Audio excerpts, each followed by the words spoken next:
Hi hello ನಮಸ್ಕಾರ.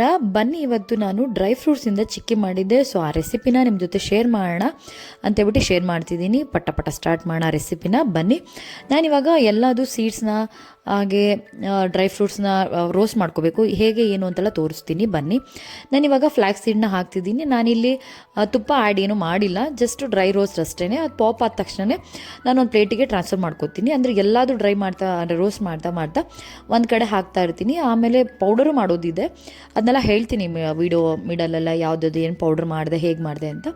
ನಾನು ಇಮಿಡಿಯೇಟಾಗಿ ನೆಕ್ಸ್ಟು ಎಳ್ಳನ್ನ ಕ್ವಾಂಟಿಟಿ ಜಾಸ್ತಿ ತೊಗೊಂಡಿದ್ದೀನಿ. ಎಳ್ಳು ನಮ್ಮ ಬಾಡಿಗೆ ತುಂಬಾ ಒಳ್ಳೆಯದು. ಅಂದರೆ ಬೋನ್ ಹೆಲ್ತ್ ಆಗಲಿ, ನಮ್ಮ ಬಾಡಿಗೆ ಅಂದರೆ ಎಸ್ಪೆಷಲಿ ಗರ್ಲ್ಸ್ಗೆ ತುಂಬಾ ಒಳ್ಳೆಯದು ಎಳ್ಳು. ಸೊ ಹಾಗಾಗಿ ಅದನ್ನ ಕ್ವಾಂಟಿಟಿ ಜಾಸ್ತಿ ತೊಗೋತಾ ಇದ್ದೀನಿ. ಈ ವಿಂಟರ್ಗೆ ಸ್ವಲ್ಪ ನೀ ಪೇನು ಆ ಥರದ್ದೆಲ್ಲ ಜಾಯಿಂಟ್ಸ್ ಎಲ್ಲ ಪೇನ್ ಬರುತ್ತಲ್ಲ, ಸೊ ಇದು ತುಂಬ ಹೆಲ್ಪ್ಫುಲ್ ಆಗುತ್ತೆ. ಸೊ ಹಾಗಾಗಿ ಎಳ್ಳನ್ನ ಜಾಸ್ತಿ ತೊಗೊಂಡಿದ್ದೀನಿ. ಈಗ ತುಪ್ಪ ಹಾಕಿ ರೋಸ್ಟ್ ಮಾಡೋದು ಯಾವುದ್ಯಾವುದು ಅಂತ ಹೇಳ್ತೀನಿ. ನಾನಿಲ್ಲಿ ಮಕ್ನ ತೊಗೊಂಡಿದ್ದೀನಿ. ಮಕ್ನ ಕೂಡ ತುಂಬಾ ಹೆಲ್ತ್ ಬೆನಿಫಿಟ್ಸ್ ಇದೆ. ನಾವು ಇದನ್ನು ಸ್ನ್ಯಾಕ್ಸಾಗಿ ಯೂಸ್ ಮಾಡ್ಬೋದು. ಬೇರೆ ಸ್ನ್ಯಾಕ್ಸ್ ಲೈಕ್ ಹೈಜನ್ ಇರೋದು ಜಂಕ್ ಫುಡ್ ಅದನ್ನು ಆಪ್ಷನ್ ಆಗಿ ಇಟ್ಕೊಳ್ಳೋದ್ರಕ್ಕಿಂತ ಇದು ಮಕ್ನ ಈ ಥರ ರೋಸ್ಟ್ ಮಾಡಿ ಕೂಡ ನೀವು ಒಂದು ಡಬ್ಬಿಲಿಟ್ಟು ಸಂಜೆ ಸ್ನ್ಯಾಕ್ಸ್ ಟೈಮಲ್ಲಿ ಇದು ತೊಗೊಂಡು ತುಂಬ ಹೆಲ್ತಿಗೆ ಒಳ್ಳೆಯದು. ನೋಡಿ, ಈ ಥರ ಪಾಪ್ ಆಗಬೇಕು. ಅದಾದರೆ ಮಕ್ನ ನೀಟಾಗಿ ರೋಸ್ಟ್ ಆಗಿದೆ ಅಂತ. ತುಪ್ಪದಲ್ಲಿ ನಾನು ರೋಸ್ಟ್ ಮಾಡಿರೋದು ಅದನ್ನ ಹಾಗೆ ಆ್ಯಡ್ ಮಾಡೋಕ್ಕಾಗಲ್ಲ, ಬಿಕಾಸ್ ಮಕ್ಕನ ಹಾಗೆ ತಿನ್ನೋಕ್ಕಾಗೋದೇ ಇಲ್ಲ. ರೋಸ್ಟ್ ಮಾಡಿದರೆ ಮಾತ್ರ ತಿನ್ನೋಕ್ಕಾಗತ್ತೆ. ಸೊ ಅದನ್ನು ಪೌಡರ್ ಮಾಡಿ ನಾನು ಆ್ಯಡ್ ಮಾಡ್ತೀನಿ. ಹಾಗೆ ಫುಲ್ ಹಾಕಿದರೆ ಚಿಕ್ಕಿಗೆ ಸರಿ ಆಗೋದಿಲ್ಲ.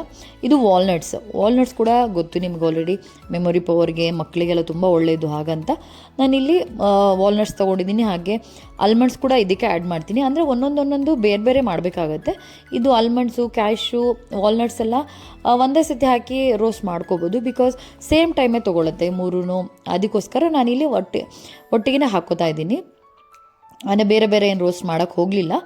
ಅದೇ ಕಡಾಯಿಗೆ ಸ್ವಲ್ಪ ತುಪ್ಪ ಹಾಕ್ಕೊಂಡಿದ್ನಲ್ಲ, ಅದಕ್ಕೇ ವಾಲ್ನಟ್ಸು, ಬಾದಾಮಿ ಚಾಪ್ ಮಾಡಿದ್ದೆ. ವಾಲ್ನಟ್ಸ್ ಕೂಡ ಚಾಪ್ ಮಾಡಿದ್ದೀನಿ. ಫುಲ್ ಹಾಕಿಲ್ಲ. ಫುಲ್ ಹಾಕಿದರೆ ನಮ್ಗೆ ತಿನ್ಬೇಕಾದ್ರೆ ಮತ್ತು ಅದು ಕಟ್ ಆಗಬೇಕಾದ್ರೆಲ್ಲ ಸ್ವಲ್ಪ ಪ್ರಾಬ್ಲಮ್ ಆಗುತ್ತೆ, ತಿನ್ನೋಕ್ಕೂ ಅಷ್ಟು ಚೆನ್ನಾಗೋದಿಲ್ಲ. ಸೊ ಹಾಗಾಗಿ ಸ್ವಲ್ಪ ಚಿಕ್ಕದಾಗಿ ಚಾಪ್ ಮಾಡಿದ್ದೀನಿ. ನಿಮಗೆ ಹೇಗೆ ಬೇಕೋ ಅದನ್ನ ಮಾಡ್ಕೋಬೋದು. ಇಲ್ಲ ಚಾಪಿಂಗ್ ಇದೇ ಸಿಗುತ್ತೆ, ಸೊ ಅದ್ರಲ್ಲಿ ಕೂಡ ಹಾಕಿ ಚಾಪ್ ಮಾಡ್ಕೋಬೋದು. ಅದ್ರಲ್ಲಿ ಹಾಕಿದರೆ ಪೌಡರ್ ಫಾರ್ಮ್ ಆಗಿಬಿಡುತ್ತೆ. ಸೊ ನಾನು ಅದಕ್ಕೆ ನೈಫಲ್ಲಿ ನೀಟಾಗಿ ಚಾಪ್ ಮಾಡಿರೋದು ಡ್ರೈ ಫ್ರೂಟ್ಸ್ನ ಎಲ್ಲ. ಪೌಡರ್ ಆದರೆ ಅಷ್ಟು ಚೆನ್ನಾಗಿ ಆಗೋದಿಲ್ಲ, ಅದಕ್ಕೋಸ್ಕರ ಇದನ್ನು ಕೂಡ ಒಂದೇ ಕಡೆಗೇ ಅದು ಫ್ರೈ ಮಾಡಿ ಇಟ್ಟಿದ್ನಲ್ಲ ಮೊದಲು, ಅದಕ್ಕೆ ಆ್ಯಡ್ ಮಾಡ್ತಾಯಿದ್ದೀನಿ. ಈಗ ಸೇಮ್ ನೆಕ್ಸ್ಟ್ ಅದಕ್ಕೇ ಇನ್ನೂ ಸ್ವಲ್ಪ ತುಪ್ಪ ಆ್ಯಡ್ ಮಾಡಿ ನಾನಿಲ್ಲಿ ದ್ರಾಕ್ಷಿ ಆ್ಯಡ್ ಮಾಡ್ತೀನಿ. ನೀವು ಮನೇಲಿ ಯಾವುದಿದೆ ಅದನ್ನು ಯೂಸ್ ಮಾಡಿ. ನಾನಿಲ್ಲಿ ಬ್ಲ್ಯಾಕ್ ಕಲರ್ ದ್ರಾಕ್ಷಿ ಯೂಸ್ ಮಾಡ್ತೀನಿ. ಇದು ತುಂಬ ಹೆಲ್ತ್ ಬೆನಿಫಿಟ್ ಇದೆ. ಸೊ ಹಾಗಾಗಿ ನಾನು ಇದನ್ನು ಯೂಸ್ ಮಾಡ್ತೀನಿ. ನಿಮ್ಗೆ ಯಾವುದಿದೆ ಅದನ್ನ ಹಾಕೋಬೋದು, ಇಲ್ಲ ಅಂದರೆ ಸ್ಕಿಪ್ ಮಾಡ್ಕೊಳ್ಳಿ, ನಡೆಯುತ್ತೆ. ಬಟ್ ಇದು ನಾವು ಅದು ಚಿಕ್ಕಿ ತಿನ್ಬೇಕಾದ್ರೆ ಒಂದೊಂದು ಬೈಟ್ ಸಿಗುತ್ತಲ್ಲ, ಸ್ವಲ್ಪ ಸ್ವೀಟ್ ಫ್ಲೇವರ್ ಆಗಿ ಚೆನ್ನಾಗಿ ಅನಿಸುತ್ತೆ. ಸೊ ಹಾಗಾಗಿ ನಾನು ಇದನ್ನ ಆ್ಯಡ್ ಮಾಡ್ತಿರೋದು. ಅದನ್ನು ಕೂಡ ಒಂದು ಇದಕ್ಕೆ ಕಂಟೈನರ್ಗೆ ಶಿಫ್ಟ್ ಮಾಡಿದ್ದೀನಿ. ಇವಾಗ ನೋಡಿ, ಅದು ಮೆಲನ್ ಸೀಡ್ಸ್ ಅಂತೇಳ್ಬಿಟ್ಟು. ಸೀಡ್ಸು ತುಂಬ ಯೂಸ್ ಮಾಡಬೇಕು ನಾವು ಡೈಲಿ ಬೇಸಿಸಲ್ಲಿ, ತುಂಬಾ ಒಳ್ಳೆಯದು ಹೆಲ್ತಿಗೆ. ಸೊ ಹಾಗಾಗಿ ನಿಮ್ಮಲ್ಲಿ ಯಾವ ಸೀಡ್ಸ್ ಇದೆಯಲ್ಲ ಅದನ್ನೆಲ್ಲ ಹಾಕ್ಕೊಳ್ಳಿ. Sunflower seed, melon seeds, pumpkin seeds, ಈ ಥರ ಎಲ್ಲ ಥರದ್ದು ಆ್ಯಡ್ ಮಾಡ್ಕೋಬೋದು. ನಿಮ್ಮಲ್ಲಿ ಯಾವುದಿದೆ ಬಟ್ ಎಲ್ಲ ಹಾಕ್ಕೊಳ್ಳಿ. ಸೀಡ್ಸ್ ತುಂಬಾ ಒಳ್ಳೇದು ನಮ್ಮ ಹೆಲ್ತಿಗೆ. ಡ್ರೈ ಫ್ರೂಟ್ಸ್ಗಿಂತ ಸೀಡ್ಸ್ ತಿನ್ನೋದು ತುಂಬಾ ಒಳ್ಳೆಯದು. ನಾನಿವಾಗ ಚಿಕ್ಕಿ ಆದಮೇಲೆ ಶೇಂಗಾ ಬೇಕಲ್ವಾ, ಸೊ ಹಾಗಾಗಿ ಅದು ಕೂಡ 1 ಕಪ್ ತೊಗೊಂಡಿದ್ದೀನಿ. ಶೇಂಗಾ ಕೂಡ ತುಂಬ ಕ್ವಾಂಟಿಟಿ ಆಗುತ್ತೆ. ನಾವು ಇಷ್ಟಿಷ್ಟೇ ಒಂದೊಂದು ಕಪ್ ಅಂತ ಹಾಕಿದ್ರೂ ತುಂಬ ಕ್ವಾಂಟಿಟಿ ಎಲ್ಲ ಆಗುತ್ತೆ. ಸೊ ನೋಡಿ, ಸ್ವಲ್ಪ ಕಾಣುತ್ತೆ, ಬಟ್ ಮಾಡಿದಾಗ ತುಂಬ ಅನಿಸುತ್ತೆ ಒಳ್ಳೇದು. ಒಂದು 15 ಡೇಸ್ 1 ಮಂತ್ಸಿಗೆ ಅಂದರೆ ಒಂದು 15 ಡೇಸ್ ಒಂದು ಸತಿ ಮಾಡ್ತಾ ಇರ್ತೀನಿ ನಾನು. ಒಂದು ಡಬ್ಬಿಲಿ ಹಾಕಿ ಇಟ್ಟಿರ್ತೀನಿ. ಸೊ ಹೆಲ್ತಿಗೆ ತುಂಬ ಒಳ್ಳೆಯದು ಅಂತೇಳ್ಬಿಟ್ಟು. ಹಾಗೆ ಕೊಟ್ಟರೆ ಡ್ರೈ ಫ್ರೂಟ್ಸ್ ಯಾರೂ ಇಷ್ಟೆಲ್ಲ ತಿನ್ನೋಕ್ಕಾಗಲ್ಲ. ಅಂದರೆ ಒಟ್ಟಿಗೆ ನಾನು ತೆಗ್ದು ಕೊಡ್ತೀನಿ ಅಂದರೆ ಅಷ್ಟು ತಿನ್ನೋಕ್ಕಾಗಲ್ಲ. ಸೊ ಹಾಗಾಗಿ ನಾನು ಇದನ್ನು ಈ ಥರ ಚಿಕ್ಕಿ ಮಾಡಿ ಇಟ್ಟಿರ್ತೀನಿ. ಮಕ್ಕಳಿಗಾಗಲಿ ಯಾರಿಗೆ ಬೇಕಾದರೂ ಒಂದೊಂದು ತೊಗೊಂಡು ತಿಂತಾರೆ. ಡೈಲಿ ಒಂದೊಂದು ಎಲ್ಲರೂ ತಿಂತಾರೆ. ಸೊ ಹಾಗಾಗಿ ನಿಮಗೂ ಕೂಡ ತೋರಿಸೋಣ ಅಂತೇಳ್ಬಿಟ್ಟು. ಇದಕ್ಕೆ ತುಂಬ ಇನ್ನೂ ಆ್ಯಡ್ ಮಾಡ್ಬೋದು ಇಂಗ್ರೀಡಿಯೆಂಟು. ಸೊ ನನಗೆ ಸಾಕು ಅಂತೇಳ್ಬಿಟ್ಟು ನಮ್ಮ ಲಿಸ್ಟ್ ಇದ್ದಿದ್ದು, ಸೊ ಅದನ್ನೇ ತೊಗೊಂಡು ಮಾಡಿದ್ದೆ. ನೀವು ಇದನ್ನು ಉಂಡೆ ಥರ ಮಾಡ್ಬೋದು, ಇಲ್ಲ ಚಿಕ್ಕಿ ಥರನೂ ಮಾಡ್ಕೋಬೋದು. ನೋಡಿ, ಇವಾಗ ಶೇಂಗಾ ನೀಟಾಗೆಲ್ಲ ಆದಮೇಲೆ ಅದನ್ನು ಕೂಡ ಪೌಡರ್ ಮಾಡ್ತೀನಿ. ಲೈಕ್ ಪೌಡರ್ ಅಲ್ಲ, ಕೋರ್ಸಾಗಿ ಗ್ರೈಂಡ್ ಮಾಡ್ತೀನಿ. ಅದು ಬಾಯಿಗೆ ಸಿಗಬೇಕು ಬೈಟಾಗಿ. ನಾವೇನೇ ಚಿಕ್ಕಿಯಲ್ಲಿ ಬೈಟ್ ಮಾಡ್ತೀವಲ್ಲ ಅವಾಗ ಸಿಗಬೇಕು. ನೋಡಿ, ನಾನಿವಾಗ ಜಸ್ಟ್ ಒಂದು ಗ್ರೈಂಡೇ ಸಾಕು. ಒಂದು ಸತಿ ಮಿಕ್ಸಿ ಆನ್ ಮಾಡಿ ಆಫ್ ಮಾಡಿದರೆ ಅದು ಸಾಕು, ಅಷ್ಟೇ ಸಾಕಾಗತ್ತೆ. ಸೊ ಅದನ್ನು ಕೂಡ ಪೌಡರ್ ಮಾಡಿ ಆ್ಯಡ್ ಮಾಡ್ಕೋತೀನಿ. ಇಲ್ಲಿ ನೋಡಿ, ಬೆಲ್ಲನ ನೀಟಾಗಿ ಇದರಲ್ಲಿ ಅಂದರೆ ನಾನು ನೀರೇನು ಆ್ಯಡ್ ಮಾಡಲ್ಲ. ನಾನು ಈ ಬೆಲ್ಲಕ್ಕೆ ನೀವು ಅಂದರೆ ಗಟ್ಟಿ ಬೆಲ್ಲ ತೊಗೊಂಡ್ರೆ ಅದಕ್ಕೆ ಸ್ವಲ್ಪ 1 ಸ್ಪೂನ್ ನೀರು ಆ್ಯಡ್ ಮಾಡಿ, ಹಾಗೆ ನಾನಿಲ್ಲಿ ತುಪ್ಪ ಆ್ಯಡ್ ಮಾಡ್ಕೋತೀನಿ. ಬೇಗನೆ ಬಂದುಬಿಡುತ್ತೆ ಪಾಕ. ಹೀಗೆ ಮಾಡೋದ್ರಿಂದ ನಾವು ನೀರಿಟ್ಟು ಅದನ್ನು ಅಂದರೆ ಡೈಲ್ಯೂಟ್ ಮಾಡಿ ಅದು ಪಾಕ ಬರೋದು ತುಂಬ ಲೇಟ್ ಆಗುತ್ತೆ ಮತ್ತು ಅಷ್ಟು ಗೊತ್ತಾಗಲ್ಲ. ಇದು ನೋಡೋದು ಇದರಲ್ಲೇ ಗೊತ್ತಾಗ್ಬಿಡುತ್ತೆ ನಮಗೆ. ಅಂದರೆ ಬಾಯ್ಲ್ ಬರ್ತಿದೆ ಅಂದಾಗ ಅದು ಆಲ್ಮೋಸ್ಟ್ ಬಂದುಬಿಟ್ಟಿರುತ್ತೆ ಪಾಕ ಅಂತ ಗೊತ್ತಾಗ್ಬಿಡುತ್ತೆ.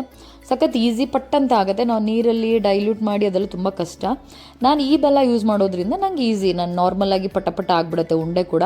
ಮತ್ತು ಇದು ಈ ಬೆಲ್ಲದಲ್ಲಿ ಏನೂ ಮಿಕ್ಸ್ ಇರೋದಿಲ್ಲ, ತುಂಬ ಹೆಲ್ತಿಗೆ ಒಳ್ಳೆಯದು.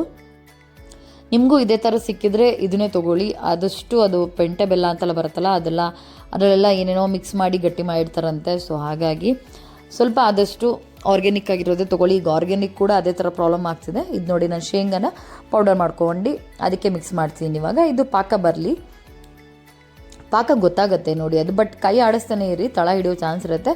ಇದು ಪಾಕ ಮಾಡಬೇಕಾದ್ರೆ ತಳ ದಪ್ಪ ಇರೋದೇ ತೊಗೊಳ್ಳಿ ಸ್ವಲ್ಪ ಪಾತ್ರೆ, ಇಲ್ಲಾಂದರೆ ಬೇಗ ಸೀದೋಗೋ ಚಾನ್ಸಸ್ ಇರುತ್ತೆ. ಫುಲ್ ಎಷ್ಟು ಲೋ ಫ್ಲೇಮ್ ಇರುತ್ತಲ್ಲ ಅಷ್ಟು ಲೋ ಫ್ಲೇಮಲ್ಲೇ ಇಡಿ. ನೋಡಿ ನಾನು ಇವಾಗ ಅದು ಡ್ರೈ ಫ್ರೂಟ್ಸ್ ಫ್ರೈ ಮಾಡಿ ಇಟ್ಟಿದ್ವಲ್ಲ ಅದಕ್ಕೇ ಶೇಂಗಾ ಕೂಡ ಹಾಕ್ಕೊಂಡೆ.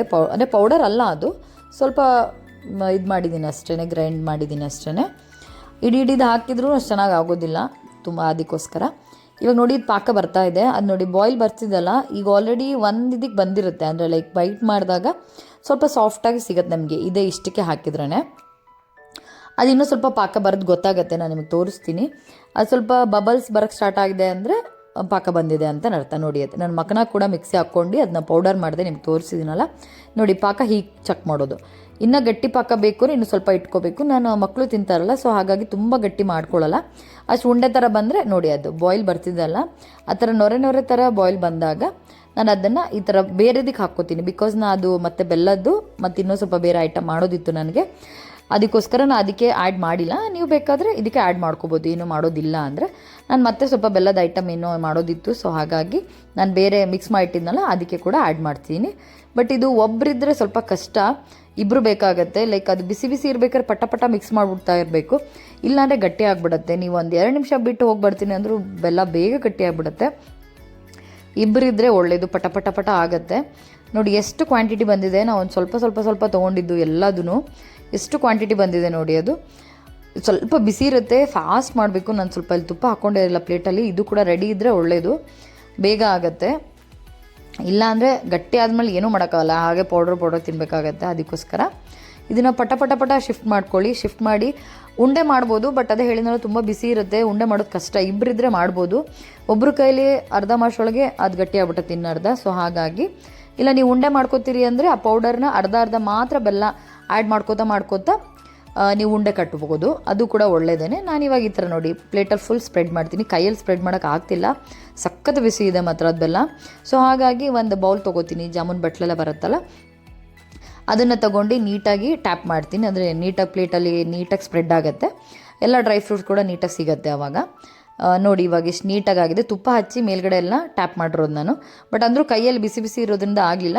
ಸೊ ಇದರಲ್ಲಿ ಮಾಡೋದ್ರಿಂದ ಟೈಟಾಗಿ ನೀಟಾಗಿ ಸ್ಪ್ರೆಡ್ ಆಗಿರುತ್ತೆ. ನಾವು ಚಿಕ್ಕಿ ಶೇಪಲ್ಲಿ ಕಟ್ ಮಾಡಿ ಡಬ್ಬಿಯಲ್ಲಿ ಇಟ್ಕೋಬೋದು. ತುಂಬ ಹೆಲ್ತ್ ಬೆನಿಫಿಟ್ ಇದೆ. ಒಂದ್ಸತಿ ಟ್ರೈ ಮಾಡಿ ಹೇಗೆ ಬಂತು ಅಂತೇಳಿ. ಹಾಗೆ ನನ್ನ ಚಾನಲಿಗೆ ಯಾರಾದರೂ ಹೊಸಬ್ರಿದ್ರೆ ಪ್ಲೀಸ್ ಸಬ್ಸ್ಕ್ರೈಬ್ ಮಾಡಿ.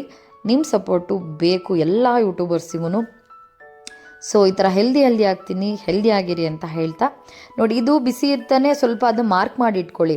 ಅದು ಫುಲ್ಲು ಅಂದರೆ ತಣ್ಣಗಾಗ್ಬಿಟ್ರೆ ಆಮೇಲೆ ನೀವೇನು ಮಾಡೋಕ್ಕಾಗಲ್ಲ, ಅದು ಫುಲ್ ಹಾಗಾಗೆ ಬರ್ತಿರುತ್ತೆ. ನಿಮಗಿನ್ನ ತೆಳ್ಳಗೆ ಬೇಕು ಅಂದರೆ ಶೀಟ್ ಮೇಲೆ ನೀಟಾಗಿ ಲಟ್ಟಿಸ್ಬಿಡ್ಬೋದು ನೀವು. ಅಂದರೆ ಒಂದೊಂದು ಪೀಸ್ ಬರ್ತಾ ಹೋಗುತ್ತೆ, ಶೀಟ್ ಮೇಲೆ ಲಟ್ಸಿ ಕೂಡ ಇಡ್ಬೋದು. ನಾನಿಲ್ಲಿ ಜಸ್ಟ್ ಮಾರ್ಕ್ ಮಾಡ್ತೀನಿ ಅಷ್ಟೇ, ಡೀಪಾಗಿ ಹೋಗ್ತಿಲ್ಲ. ಆಮೇಲೆ ಕಟ್ ಮಾಡ್ಬೇಕಾದ್ರೆ ಅದು ಈಸಿ ಕಟ್ ಆಗಲಿ ಅಂತೇಳ್ಬಿಟ್ಟು ಇಷ್ಟೇ ಮಾಡ್ತಿರೋದು ನಾನು. ಬಟ್ ಸ್ವಲ್ಪ ಬಿಸಿ ಇರ್ಬೇಕಾದ್ರೆ ಮಾಡ್ಕೊಳ್ಳಿ. ಎಷ್ಟು ಬೇಗ ಗಟ್ಟಿ ಆಗುತ್ತೆ ಅಂದರೆ ನೀವು ಪಟ ಇರಬೇಕು, ಫಾಸ್ಟ್ ಇರಬೇಕು ಇದು ಮಾಡಬೇಕಾದ್ರೆ. ಸೊ ಕಷ್ಟ ಆಗುತ್ತೆ. ಹೀಗೆ ನನ್ನ ಪೇಜ್ನ ಸಪೋರ್ಟ್ ಮಾಡಿ, ಈ ರೆಸಿಪಿನ ಟ್ರೈ ಕೂಡ ಮಾಡಿ. ಹೇಗೆ ಬಂತು ಅಂತೇಳಿ. Thank you.